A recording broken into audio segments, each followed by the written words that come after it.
It's funny, when American Sunlight News starts making a particular podcast, like this one, we have no idea, sometimes, what the subject is going to be.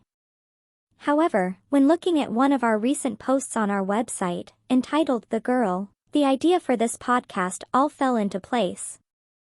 It's about the year 1944, when America had already been long into World War II, and the ultimate victory still seemed long off on New Year's Day.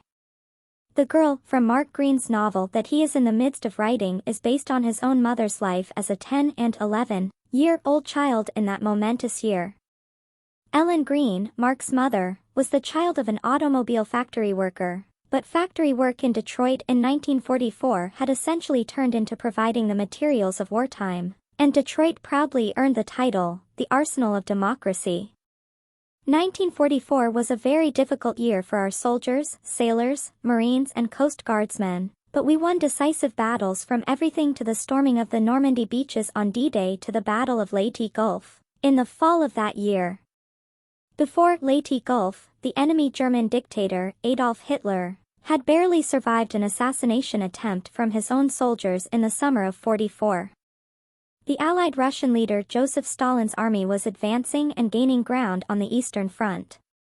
Detroit, Michigan's factories were humming along and making sure that our armed forces everywhere were well supplied, having just brushed off a little race war the year before. Ellen's life that year, though young, could not have helped but been affected, in some way, by the bigger-than-lifetime events swirling around her, but normalcy was the rule for Detroit girls even in the midst of such a historic time.